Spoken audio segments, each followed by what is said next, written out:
देखिए साथियों, अगर आपको प्राइवेट नौकरी में इंटरेस्टेड है, अगर आपको लगता है कि प्राइवेट जॉब भी करनी है, तो आपके लिए Reliable.com एक बहुत बेस्ट अपॉर्चुनिटी लेकर आया है। मात्र आप 15 दिन में आपको ये जॉब मिल जाएगी। और इसको दोस्तों करने के लिए आपको क्या करना है, यहाँ पर आपको टेस्ट सॉल्व करना है। सबसे पहले आपको साइन अप करना है, OTP डालना है, सारी डिटेल्स फिलअप करनी है, ठीक है, अपना स्टेट वगैरह, फिर सेव कर देना है। नेक्स्ट आपको क्या करना है, सेलेक्ट टेस्ट का ऑप्शन मिल जाएगा आपको। उसके अलावा आप इसमें देखिए बिजनेस टेस्ट है और एक आपका टेक्निकल टेस्ट है। तो आप इसमें बिजनेस डेवलपमेंट टेस्ट दे सकते हैं, एनालिस्ट दे सकते हैं, HR दे सकते हैं। इसके अलावा एक जो टेक्निकल टेस्ट है साथियों, टेक्निकल टेस्ट के अंदर आप जो है बैकएंड का टेस्ट दे सकते हैं और एंड्रॉयड डेवलपमेंट टेस्ट दे सकते हैं। इसको टेस्ट देने के लिए आपको फ्री, आपको बुक अपना स्लॉट जो है फ्री बुक करना है। और 15 दिन के अंदर दोस्तों आपको जॉब मिल जाएगी। और मात्र 70% स्कोर आप लाएंगे तो आपको जॉब पाने का मौका मिल जाएगा। काफ़ी अच्छा मौका है साथियों, जल्दी से अपना स्लॉट बुक कर लीजिए और ये मौका आप हाथ से मत जाने दीजिए। डिस्क्रिप्शन बॉक्स लिंक दी गई है, जल्दी से जाके अपना स्लॉट बुक करें। और बार बार आप दे सकते हैं, पूरी तरह से फ्री है। और ये टेस्ट पूरी तरह से फ्री है। इसमें आपको काफ़ी अच्छे गिफ्ट भी मिल जाएंगे अगर आप टेस्ट देंगे तो। जैसे मैकबुक एयर है, एप्पल आईफोन है, स्मार्ट वॉच है, काफ़ी कुछ यहाँ पर गिफ्ट आपको मिल जाते हैं। जल्दी से जाकर टेस्ट अपना ज़रूर सॉल्व करिए। जिंदगी की कठिनाइयों से भाग जाना आसान होता है। जिंदगी में हर पहलू इम्तिहान होता है। डरने वालों को नहीं मिलता कुछ जिंदगी में यारों, लड़ने वालों के कदमों में जहान होता है। So good morning dear students, आज है 17 फरवरी 2022 और देखेंगे आज के सभी महत्वपूर्ण क्वेश्चन जो कि अपकमिंग एग्जाम्स के लिए मोस्ट इंपॉर्टेंट क्वेश्चन है। साथियों आपको बता दूं कि जो क्वेश्चन मैं सेलेक्ट करता हूं, नेशनल लेवल के न्यूज़पेपर जो होते हैं, न्यूज़ चैनल जो होते हैं, वेबसाइट जो होती है प्रमुख, उनसे मैं कलेक्ट करता हूँ। काफ़ी महत्वपूर्ण क्वेश्चन होते हैं जो कि एग्ज़ाम के लिए काफ़ी इंपॉर्टेंट है। तो आप इस वीडियो में एंड तक बने रहिएगा। और अगर वीडियो आपको अच्छा लगे तो इस वीडियो को लाइक करके मुझे मोटिवेट करिएगा और कमेंट बॉक्स में अपना फीडबैक ज़रूर दीजिएगा। चलिए फिर स्टार्ट करते हैं आज का सबसे धमाकेदार ज़बरदस्त करंट अफेयर्स का पहला क्वेश्चन। पहला क्वेश्चन क्या है हमारा, हाल ही में किसे business standard banker of the year 2020-21 के लिए चुना गया है। तो संदीप बख्शी को हाल ही में business standard banker of the year 2020-21 के लिए चुना गया है। आपको बता दें साथियों कि ये ICICI बैंक जो है उसके MD हैं, यानी कि प्रबंध निदेशक हैं और मुख्य कार्यकारी अधिकारी चीफ एग्जीक्यूटिव ऑफिसर हैं। तो इनको business standard banker of the year 2020-21 के लिए नॉमिनेट किया गया है। अब यहाँ पर बात हो रही है ICICI बैंक की। ICICI बैंक से रिलेटेड जितने इंपॉर्टेंट क्वेश्चन एग्जाम में बनते हैं सभी मैं आपको कराता हूँ। सबसे पहले तो ICICI बैंक की स्थापना कब हुई थी साथियों, 5 जनवरी 1994 को इसकी स्थापना की गई थी। इसका मुख्यालय कहाँ पर है, वडोदरा गुजरात में ICICI बैंक का मुख्यालय स्थित है। ठीक है, ये आपको ध्यान रखना है। और वर्तमान MD और CEO कौन है, वो हैं संदीप बख्शी। और चेयरपर्सन कौन है, गिरीश चंद्र चतुर्वेदी हैं ICICI बैंक के चेयरपर्सन। ठीक है, ये प्राइवेट बैंक है। Industrial credit and investment corporation of India, ICICI का फुल फॉर्म होता है industrial credit and investment corporation of India, इसका फुल फॉर्म है, ध्यान रखिएगा। अब यहाँ पर दोस्तों बात हो रही है किससे, अवार्ड से रिलेटेड क्वेश्चन की, यानी कि इनको अवार्ड दिया गया है ये। तो आपसे आप एग्ज़ाम में यहाँ पर कई क्वेश्चन बनेंगे, तो मैं आपको यहाँ पर फटाफट से रिवीजन करा देता हूँ। हाल ही में दोस्तों पेटा इंडिया 2021 की पर्सन ऑफ द ईयर कौन बनी थी, जो एक्ट्रेस है आलिया भट्ट को दिया गया था PETA India 2021 person of the year. हाल ही में साथियों global environment and climate action citizen award 2021 किसको मिला है, वो मिला है आलिया भट्ट को। और सुशीला देवी पुरस्कार 2021 किसको मिला है, अनुकृति उपाध्याय की कित्सुंगी ने। ठीक है, और मदर टेरेसा मेमोरियल अवार्ड 2021 किसको मिला, अभी हाल ही में ये मिला है अनिल प्रकाश जोशी को। तो ये इंपॉर्टेंट अवार्ड है दोस्तों, ये आपको ध्यान रखना है, एग्जाम में पूछे जाते हैं। फिर देखिए हमारा क्वेश्चन नंबर सेकंड है, बहुत अच्छा क्वेश्चन, इंपॉर्टेंट क्वेश्चन है ये। हाल ही में महान गायक और संगीतकार बप्पी दा का जो है, बप्पी लाहिरी जी का निधन हो गया दोस्तों। अभी उनका जन्म कब हुआ था, तो सबसे पहले तो विनम्र श्रद्धांजलि, एक बहुत अच्छे गायक थे, डिस्को सिंगर थे वो, आप लोग भी उनके बहुत से सॉन्ग सुने होंगे। तो इनका निधन हो गया है। तो इनका जन्म कब हुआ था साथियों, 27 नवंबर 1952 को जो है बप्पी दा का जन्म हुआ था। देखिए बप्पी दा के बारे में आपको बता दें साथियों, ये बहुत ही अच्छे गायक थे। बप्पी दा का 69 वर्ष की आयु में निधन हो गया। उनको दोस्तों प्यार से और जो इंडस्ट्री में उनको बप्पी दा के नाम से जाना जाता था। और 1970-80 का जो दशक था दोस्तों, उसमें इन्होंने कई फिल्मों जैसे चलते चलते, डिस्को डांसर, शराबी में जो है इन्होंने गाना गाया था और वो काफ़ी फेमस है। देखिए अगर क्वेश्चन आपसे एग्जाम में बन जाए साथियों, उनका लास्ट गाना बॉलीवुड गाना कौन सा था, फिल्म बागी 3 के लिए भंकस उनका लास्ट गाना था। और दोस्तों आप सब बप्पी लहरी को तो जानते ही होंगे, उनकी गोल्ड चेन आप लोग ज़रूर देखे होंगे, वो गोल्ड ज्वेलरी कितनी सारी पहने रहते थे, तो उसके लिए वो बहुत फेमस थे। अच्छा, उनका रियल नेम क्या था बप्पी दा का? बप्पी दा का रियल नेम आपको ध्यान रखना है, असली नाम उनका था आलोकेश लाहिरी, इनका असली नाम था। अभी भाजपा में कब शामिल हुए थे? 2014 में दोस्तों इन्होंने भारतीय जनता पार्टी राजनीति में शामिल हो गए थे। और इन्होंने जो दोस्तों पश्चिम बंगाल का जो है श्री रामपुर लोकसभा से भाजपा उम्मीदवार घोषित किए थे, और वो उस वक्त वो चुनाव जो है हार गए थे। ठीक है, तो भारतीय जनता पार्टी से भी वह राजनीतिक कैरियर इनका था। देखिए दोस्तों, भी हाल ही में लता जी का भी निधन हुआ है। ठीक है, तो यहाँ पर जो निधन से रिलेटेड क्वेश्चन एग्जाम में पूछे जा सकते हैं। तो लता जी का जन्म कहाँ हुआ था दोस्तों? मध्य प्रदेश के इंदौर में हुआ था। और उनको जो है सहराब्दी की आवाज़, स्वर कोकिला के नाम से जाना जाता था लता जी को। ठीक है, और लता जी को दोस्तों दादा साहब फाल्के अवार्ड कब मिला था, ये आपको मैं रिवाइज करा देता हूँ। इनको मिला था 1989 में, लता जी को दादा साहब फाल्के अवार्ड दिया गया था। ठीक है, और सबसे इम्पोर्टेंट है, लता जी को किस वर्ष भारत रत्न से सम्मानित किया गया था दोस्तों? सन 2001 में इनको सम्मानित किया गया था। तो ये इंपॉर्टेंट क्वेश्चन जो एग्जाम में आपके पूछे जा सकते हैं, ध्यान रखिएगा। ठीक है, फिर देखिए हमारा अगला क्वेश्चन है हमारा दोस्तों, क्वेश्चन नंबर 3 है, हाल ही में भारत की पहली भारतीय प्लास्टिक वेस्ट न्यूट्रल यानी एफएमसीजी कंपनी कौन बनी है? तो एफएमसीजी का फुल फॉर्म क्या होता है? Fast moving consumer goods. ठीक है, तो हाल ही में पहली भारतीय प्लास्टिक वेस्ट न्यूट्रल कंपनी बन गई डाबर कंपनी। डाबर कंपनी का आपको पता होगा, काफ़ी प्रसिद्ध कंपनी है। तो जो डाबर इंडिया है दोस्तों, ये पूरी तरह से प्लास्टिक वेस्ट न्यूट्रल बनने वाली पहली भारतीय कंज्यूमर गुड्स कंपनी बन गई है, यानी एफएमसीजी। आपको मैंने बताया फास्ट मूविंग कंज्यूमर गुड्स। देखिए दोस्तों, आपको बता दें कि जो वित्त वर्ष था यानी कि फाइनेंशियल ईयर, इसमें 27,000 metric ton post consumer plastic कचरे का जो है कलेक्शन किया, और इसके जो है प्रसंस्करण और पुनर्चक्रण करके ऐसा किया है।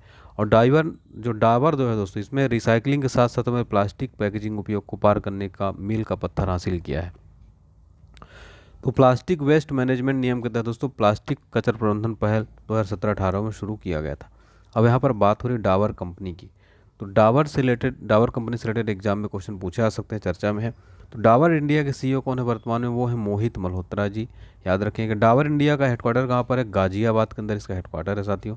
इसके फाउंडर कौन थे? एस के बर्मन थे दोस्तों, डाबर इंडिया के डाबर के फाउंडर। डाबर इंडिया की स्थापना कब हुई थी? 1884 में थी डाबर इंडिया की स्थापना। तो आज आपको डाबर कंपनी से रिलेटेड सारे यहाँ पर फैक्ट्स देखने को मिल गए हैं। और यहाँ पर देखिए, भारत प्रथम से रिलेटेड बात हो रही है, पहली कंपनी भारतीय बन गई है। तो भारत प्रथम से रिलेटेड जो एग्जाम में क्वेश्चन आपसे पूछे जा सकते हैं, वो मैं आपको करा देता हूँ। दोस्तों, भारत में ओमिक्रॉन का पहला मामला कहाँ पर आया था? कर्नाटक के अंदर आया था। भारत का पहला वाटर प्लस सिटी कौन बना था दोस्तों? इंदौर। ध्यान रखिएगा, इंदौर जो एमपी के अंदर आता है, और ये जो है स्वच्छता में भी नंबर 1 है इंडिया में। ठीक है, इंदौर शहर। और इसके अलावा दोस्तों, भारत का पहला टीबी मुक्त केंद्र शासित प्रदेश कौन बना है? वो बना है लक्षद्वीप। ठीक है, लक्षद्वीप बना है, ये ध्यान रखिएगा। इसके अलावा भारत का पहला घास संरक्षण केंद्र कहाँ खुला है? रानी खेत उत्तराखंड के अंदर खुला। दोस्तों, ये मैं आपको क्वेश्चन कई बार एग्जाम में यहाँ पर करा चुका हूँ, करंट अफेयर्स में, ध्यान रखिएगा। और भारत का पहला हरित औद्योगिक शहर कौन बना है? कांडला गुजरात बना है। मोस्ट इंपॉर्टेंट है कांडला गुजरात, ध्यान रखिएगा। तो यहाँ पर मैंने ये सारे क्वेश्चन क्लियर करा दिए। उम्मीद करता हूँ आपको यहाँ पर जो मैं रिवीजन कराता हूँ, मेरा पढ़ाने का तरीका आपको पसंद आता है। अगर पसंद आता है तो इस वीडियो को एक लाइक कर दें। आज देखिए टारगेट लाइक 5,000 का, तो आप लोग लाइक नहीं करते, लाइक करने में कोशिश ही करते हैं। आपका प्यार और सपोर्ट, विश्वास दिखना चाहिए। फटाफट से मुझे आप कमेंट करके मुझे बताइए कि आपको करंट अफेयर्स कैसा लगता है। मुझे सबका मैं कमेंट रीड करता हूँ, बहुत अच्छा फील होता है आपका कमेंट पढ़ के मुझे। देखिए, तो क्वेश्चन नंबर 4 था हमारा, हाल ही में अंतर्राष्ट्रीय बाल कैंसर दिवस 2022 कब मनाया गया है? 15 फरवरी को हाल ही में दोस्तों अंतर्राष्ट्रीय बाल कैंसर दिवस मनाया गया है, यानी कि इंटरनेशनल चाइल्डहुड कैंसर डे जो है मनाया गया। प्रतिवर्ष 15 फरवरी को आपको बता दें मनाया जाता है। और ये क्यों मनाया जाता है तो आपको बता दें, कैंसर से इससे निपटने के तरीकों के बारे में अवेयरनेस बढ़ाने के लिए या जागरूकता फैलाने के लिए ये मनाया जाता है। और यह दिन जो है बचपन के कैंसर के बारे में जागरूकता बढ़ाने, और जो जितने इससे पीड़ित बच्चे हैं और जो छोटे छोटे बच्चे हैं उनके परिवारों को समर्थन व्यक्त करने के लिए जो है ग्लोबली जो है अभियान चलाया जाता है। 15 फरवरी प्रतिवर्ष इंटरनेशनल चाइल्डहुड कैंसर डे दोस्तों मनाया जाता है। अब ये बचपन के कैंसर का क्या मतलब है, इसमें क्या क्या होते हैं? इसमें जो आम प्रकार के दोस्तों बात करें तो ल्यूकेमिया हो गया, मस्तिष्क कैंसर हो गया, लिम्फोमा हो गया, ठोस ट्यूमर हो गया जैसे कि न्यूरोब्लास्टोमा, विल्स ट्यूमर आज जो है ये हड्डी के ट्यूमर ये बचपन के कैंसर में शामिल होते हैं। ठीक है, तो ये आपको ध्यान रखना है। तो हाल ही में साथियों अंतर्राष्ट्रीय बाल कैंसर दिवस कब मनाया गया है? 15 फरवरी को। अब दोस्तों देखिए यहाँ पर बात हो रही दिवस से रिलेटेड क्वेश्चन, मतलब कि जितने भी डेज होते हैं, तो भी जनवरी में जितने भी मैंने महत्वपूर्ण दिवस मैंने पढ़ाए हैं आपको, वो मैं फटाफट से रिवीजन करा देता हूँ। प्रवासी भारतीय दिवस 9 जनवरी को प्रतिवर्ष मनाया जाता है। मैं आपको कई बार ये क्वेश्चन बता चुका हूँ, एग्जाम में भी कई बार पूछा था। क्यों मनाया था 9 जनवरी को? क्योंकि महात्मा गांधी जी 9 जनवरी 1915 को स्वदेश वापस लौटे थे अपने देश।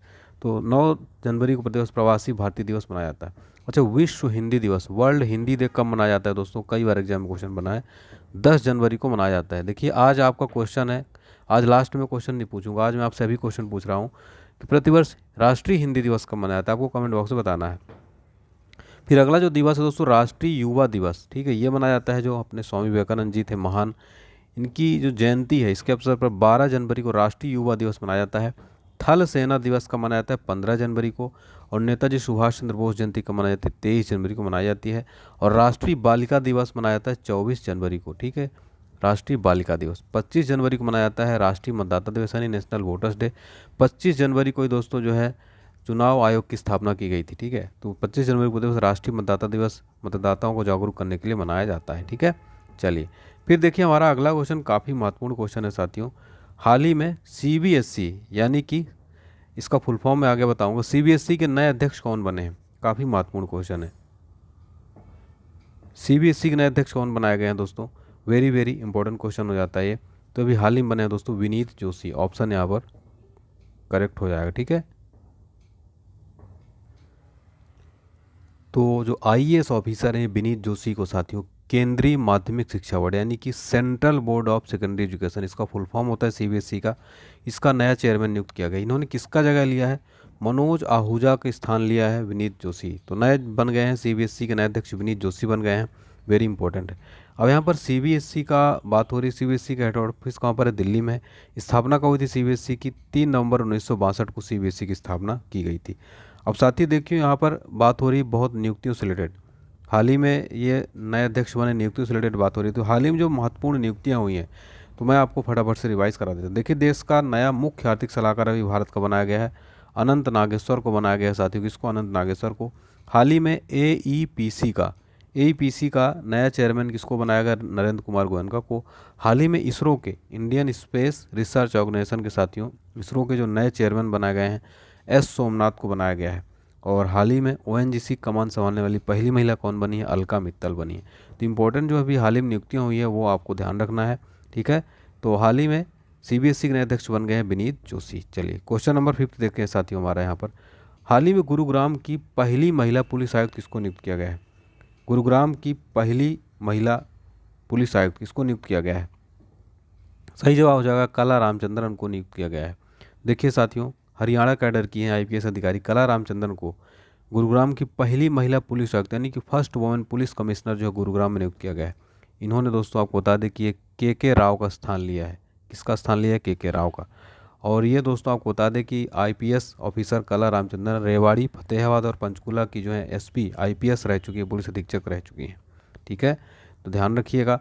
अब यहाँ पर बात हो रही थी कि भारत में प्रथम महिलाओं से रिलेटेड यानी कि गुरुग्राम की पहली महिला पुलिस आयुक्त बनी। तो यहाँ पर मैं आपको बता दूँ भारत में जो महत्वपूर्ण चर्चित महिलाएं हैं उससे रिलेटेड क्वेश्चन आपके एग्जाम में पूछा सकते हो। तो मैं फटाफट से रिवीजन करा देता हूँ, ध्यान सुनिएगा।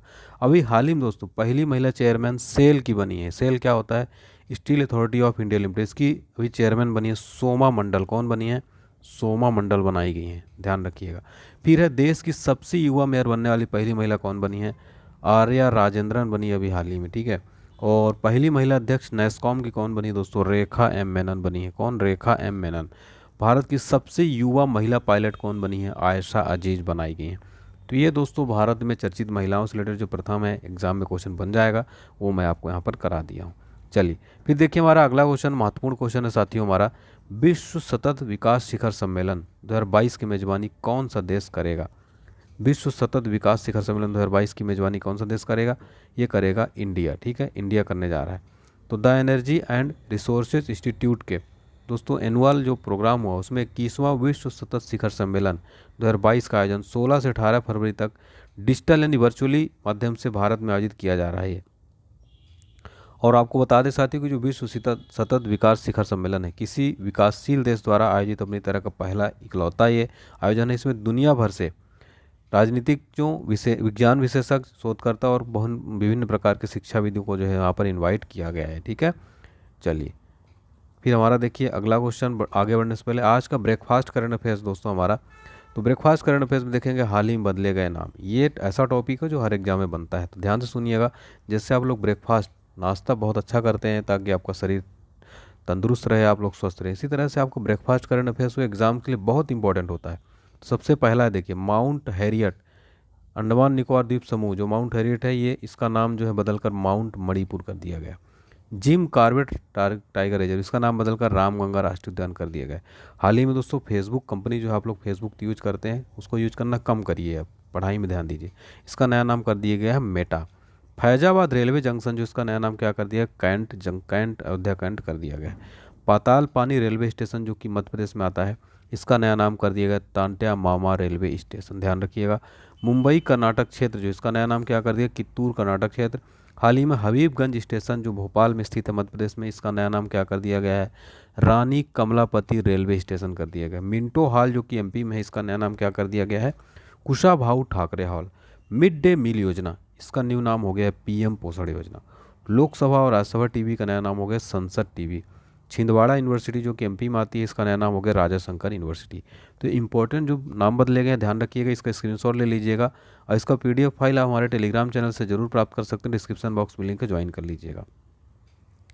फिर हमारा क्वेश्चन नंबर 8 है, ICC player of the month जनवरी 2022 का अवार्ड किसको मिला है। ICC player of the month जनवरी 2022 का रिकॉर्ड, बहुत इंपॉर्टेंट क्वेश्चन है ये। तो इस अवार्ड मिला है ये कीगन पीटरसन को मिला है। तो ये साउथ अफ्रीका के दोस्तों बैट्समैन है। कीगन पीटरसन को भारत के खिलाफ घरेलू दोस्तों डोमेस्टिक टेस्ट क्रिकेट में बेहतरीन बल्लेबाजी करने के लिए जनवरी का ICC player of the month award इनको दिया गया है। और दोस्तों अगर बात यहाँ पे आपसे क्वेश्चन पूछ ले कि महिला वर्ग में यानी कि वुमेन्स में यह अवार्ड किसको मिला है, तो इंग्लैंड की है हीथर नाइट को दोस्तों मिला है ये वुमेन्स में ICC player of the month award. जबकि पुरुषों में मिला है कीगन पीटरसन जो कि कहाँ के हैं, साउथ अफ्रीका के हैं, आपको जरूर ध्यान रखना है। ठीक है, ICC player of the month award दिया गया है। चलिए फिर हमारा देखिए अगला क्वेश्चन है, हाल ही में विश्व प्रसिद्ध मरु महोत्सव का आयोजन कहाँ होगा। बहुत इंपॉर्टेंट है ये, विश्व प्रसिद्ध मरु महोत्सव का आयोजन होगा दोस्तों जैसलमेर के अंदर। कहाँ पर, ध्यान रखिएगा, इंपॉर्टेंट क्वेश्चन है, जैसलमेर ऑप्शन भी यहाँ पर करेक्ट हो जाएगा। तो जैसलमेर दोस्तों ये विश्व प्रसिद्ध मरु उत्सव का आयोजन होगा। यह उत्सव दोस्तों शहीद पूनम सिंह स्टेडियम राजस्थान में 13-16 फरवरी को मनाया गया है। और राजस्थान में दोस्तों हर साल जो इसमें देश विदेश से लाखों सैलानी जो इसमें आते हैं, और इसलिए सैलानियों को दोस्तों यहाँ पर अट्रैक्ट करने के लिए राजस्थान का मरु महोत्सव बड़े धूमधाम से मनाया जाता है। विश्व प्रसिद्ध मरु महोत्सव का आयोजन कहाँ होगा, जैसलमेर के अंदर। अब साथियों यहाँ पर देखिए बात हो रही है किससे रिलेटेड, प्रमुख राज्यों का जो महोत्सव है उत्सव उससे रिलेटेड है। अब यहाँ पर मैं आपको इंपॉर्टेंट जो है रिवाइज करा देता हूँ। प्रतिवर्ष दोस्तों खीर भवानी मेला रागन्य देवी के लिए जम्मू कश्मीर के अंदर मनाया जाता है। ठीक है, सिंधु दर्शन कहाँ पर होता है, ये प्रतिवर्ष लद्दाख के अंदर होता है, इंपॉर्टेंट क्वेश्चन है।